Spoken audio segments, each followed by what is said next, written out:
Well, hello YouTube. Today is countersink and dimpling day. So we've already dimpled the skins.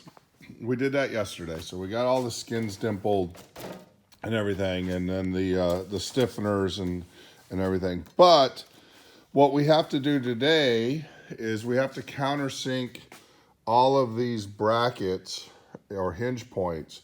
We also have to, I have to countersink. I'm not going to I'm going to dimple these outer edges, but as you can see, it's a 4 dash, so it's a bigger dimple die to do that.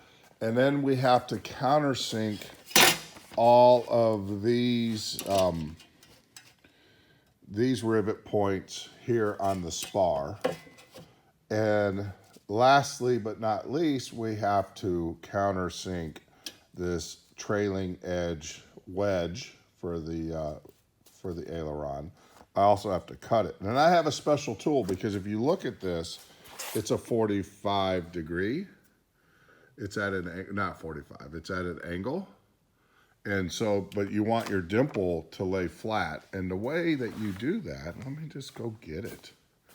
As we walk over here, let's see if I believe it's in the gauges. No.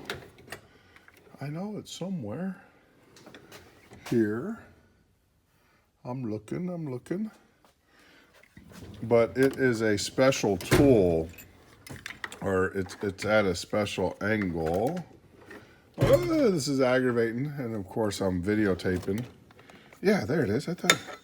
So here it is, and so so what this does is, as you can see now, one side's for an RV14 and the other side is for an RV10. And what it does is when you set this inside, let's make sure we get it right. So when you set this on the inside, it makes it flat at that point to your surface. So when you dimple, you're dimpling, or when you countersink, your countersinks are flat to the surface. They're not at an angle, which would mess you up. So yeah, so we have that to do. So yeah, a lot of countersinking still, a lot of dimpling still to do.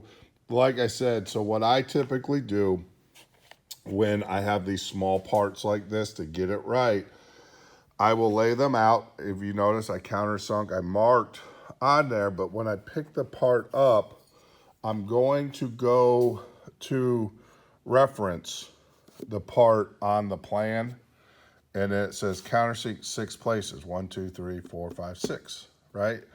I don't countersink this because this is a pivot point. So yeah, so that way I know. And then, like I said, when I put all the parts together up on the this is the other aileron.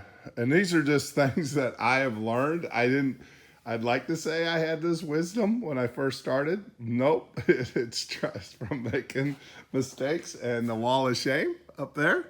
So when it's on the part, I actually put CS as it's on the part because I know I didn't put one there. I need to grab my marker. Let's see if I didn't do it there. Yeah, so I haven't taken, I got CS on this one here too.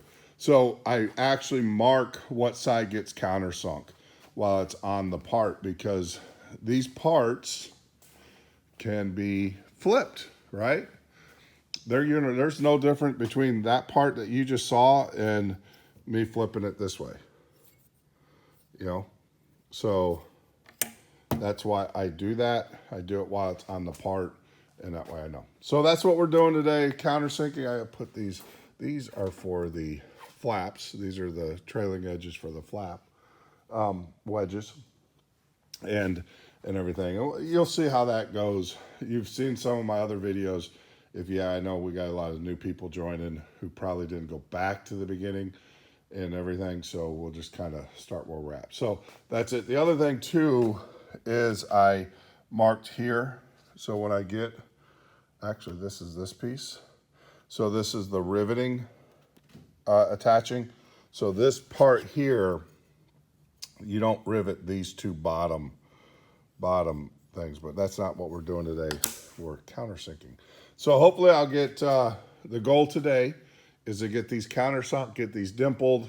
I don't know about painting. I don't know what I don't know. Let's see how we can do. But clearly our goal today is to get all the countersinking and all the dimpling done that we need to do to get it ready for final paint prep. So that's about it. Oh, the other thing too is I built my little blocks. In the plans, if you get the kit, they give you a rough template. When it comes in the pallet, I threw that out. I never keep them. I just created a new bracket,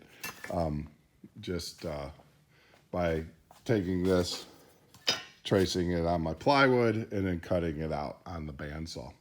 And yeah, it's not rocket science, but you will need these brackets when you go to mount everything up. So I went ahead and did that yesterday as well. So yeah, that's what we got going on today. And you guys know the routine. Plane's not going to build itself, so I got to get to work.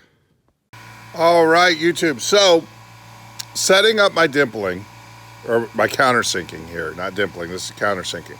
Two things. Number one, never trust. I know we countersink a lot, but you always need to start out when you're doing countersinking, for the day, or that's why I do all these parts. Like I countersink one day, I dimple another day, or, there's definite breaks between the two. And this is a great example of what I'm going to explain to you. When setting up your countersink head, this is the countersink that we typically use. It's retractable, it's on a spring, and the head comes out and it cuts, right? And then you have a locking nut here, and then this, when you undo it, well, I can do it on this one because I haven't set this one up yet. So you unscrew this, and that allows you to pull this collar back, and allows you, and each tooth you can rotate the piece. All right, always assume, so I always move it forward, so I know I'm not going to cut into the material. You can see here my first one, and I'll show you why I did this to give you to show you another issue, not issue, but another thing you need to look out for. So I always do it and then I work my way by the turns, or by, into the rivet. So when I first cut it, it's not, the rivet's going to sit proud, right? And then I slowly back it into it so that the rivet will sit flush. And that's what we're going for. We're looking for a flush rivet. Don't always assume that they're going to put them, you get them set and you put them in your toolbox and they're going to stay set. Things happen. Tools bump into them, things of that nature. A good case in point, this one here was actually loose. The head was loose in the chuck. It gets screwed in here to the bottom of the chuck. I'm not going to unscrew it, but it gets screwed in to the chuck. Well, it was loose. So, don't always assume. So start each operation new, start over, right? And that will save you a ton of problems.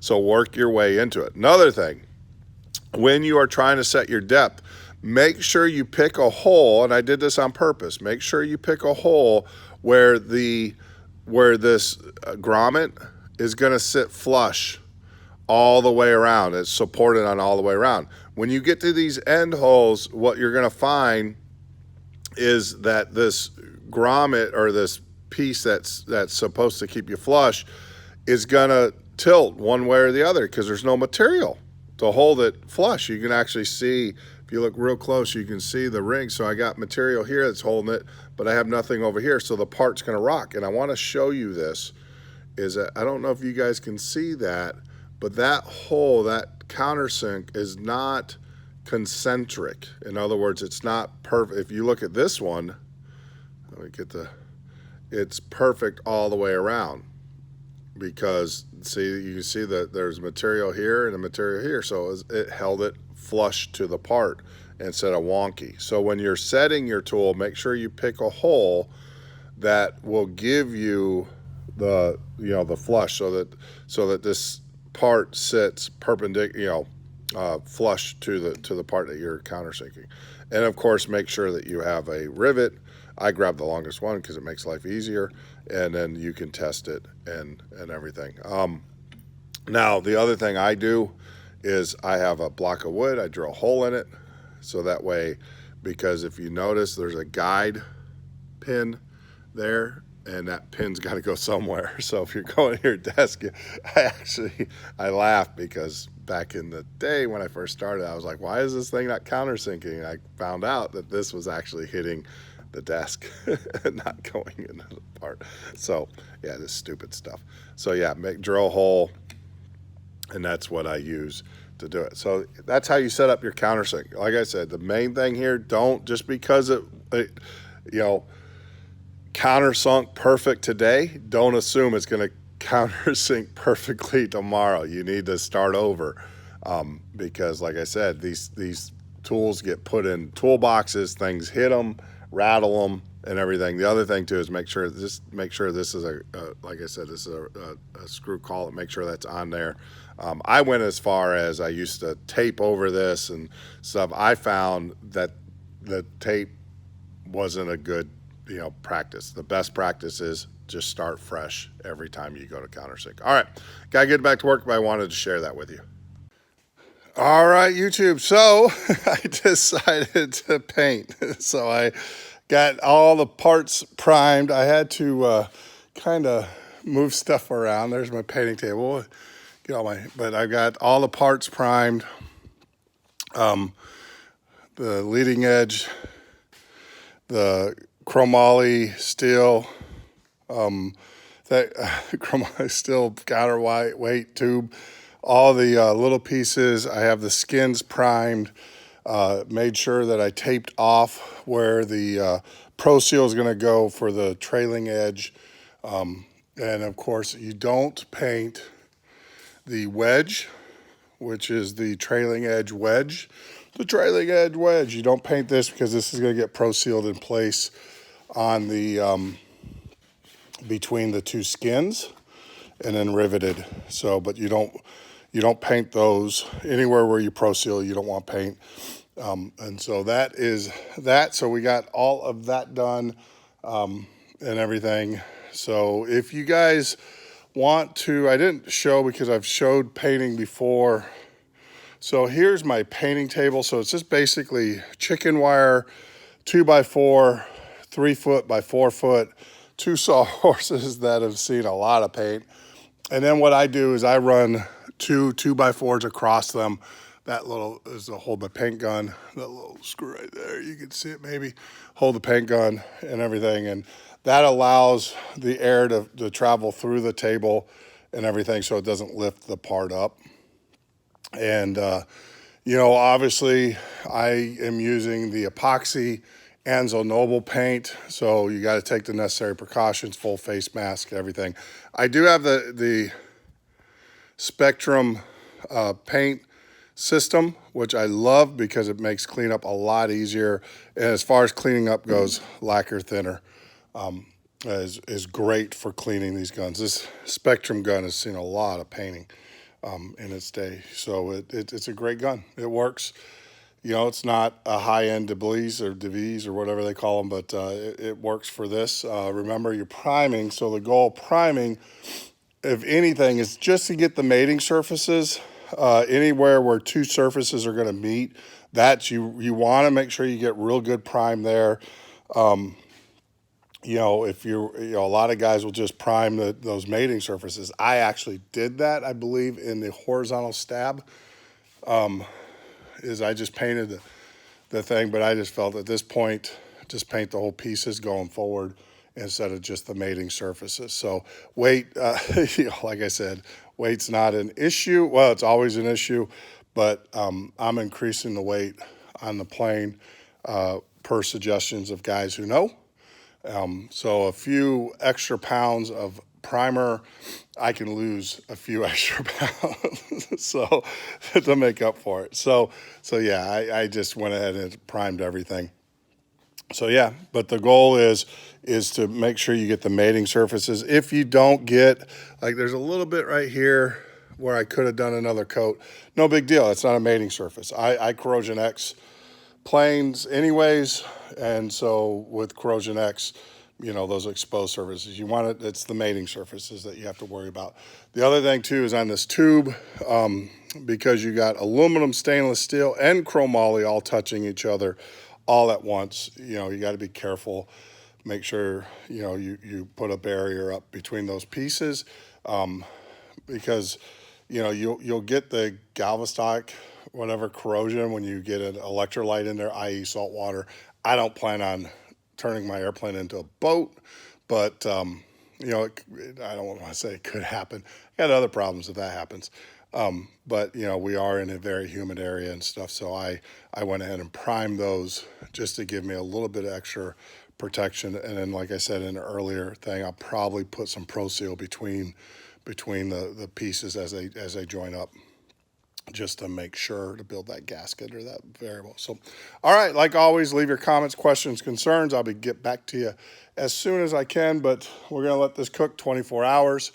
And by the way, the Anzo Noble, you can turn it, touch it in about 10 minutes on each side. It's great stuff. Don't shoot it heavy, shoot it light, get your technique down. Make several coats versus one heavy coat, and you won't have any runs. I've yet to have runs on it. So, but I've been painting a while. So with that being said, God bless, take care, take the time to tell a family member how much you love them, how much you care about them today. That's your goal for this week and stuff. So like always, God bless, be safe.